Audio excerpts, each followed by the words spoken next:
The purpose of the mapping sessions will mainly include to acquire necessary data for disaster risk assessment, and important is to ground truth other data and information. If we look at, for example, if you look at analysis or the assessment of possible air pollution in Eastern Cape, I use land cover data to identify mining and industrial areas in the province, with the assumption that if there's mines and industrial areas, there's a possibility of air pollution. These red areas are where there are two of the indicators, in this case mining and industry, and the greenish where there's only one of the indicators prevalent. The purpose of the session is therefore to ground truth this information or this assessment, to see if how accurate the scientific process is. Important question will be, what locations do we capture during the session? It's important for the project that we only look at hazards or locations of indicators of hazard that has a possible impact on the district and province.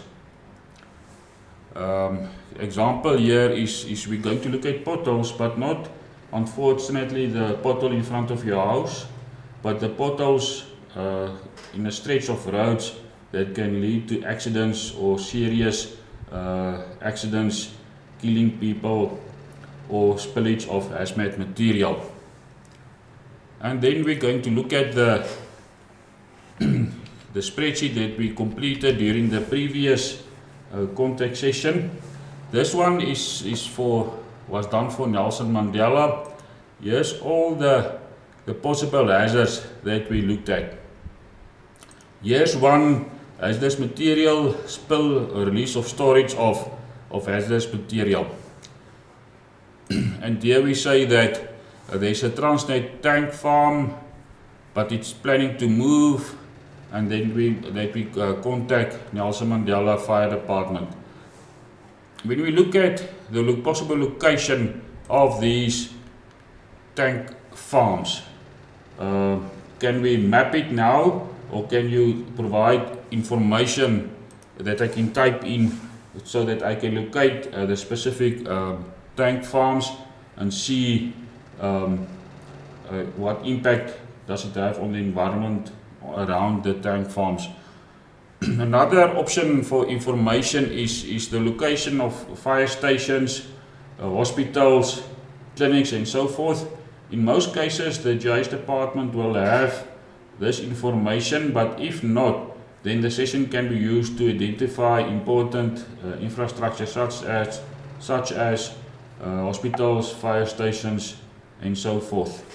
The methodology that we are going to use is we're going to use Google Earth, and during the session we're going to discuss location information, and then if necessary mark it on Google Earth. I will show you an example of that. After we completed with that session, I'm going to import the KML or the KMZ into the project Jude database with the other spatial data, and then use the information to further analyze and complete the analysis of disaster risk.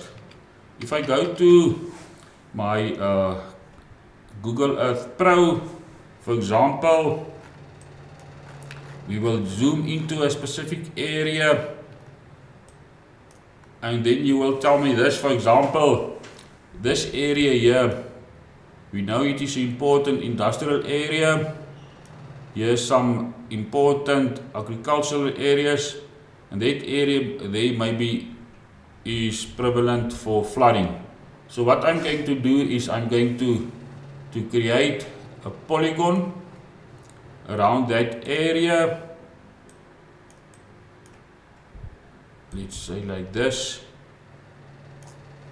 and I'm going to write possible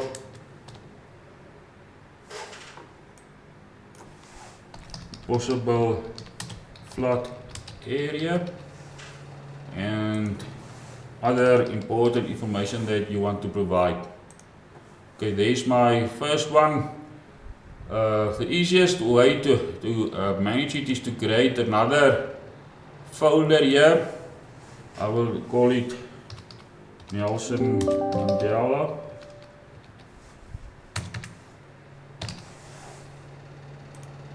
And all the stuff that I capture for Nelson Mandela, I will just move it here. And then I can later export it. Another area, maybe you will tell me that here's an important point there. It is important, again, it is important for fire. I don't know, but let's use that example. Okay, then I can go to another area. This road here is dangerous.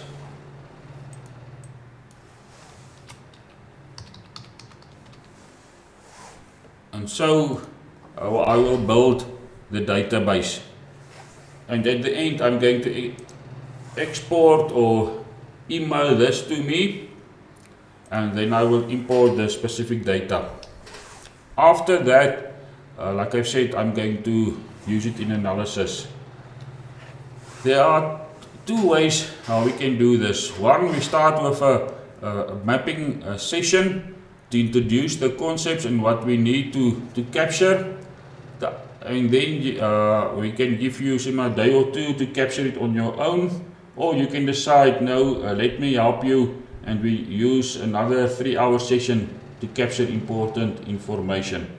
The other method is that you say, but with all this information we have in our disaster risk database or our incident reports, and we can provide that, so I can use that information to map critical facilities or then possible hazardous areas or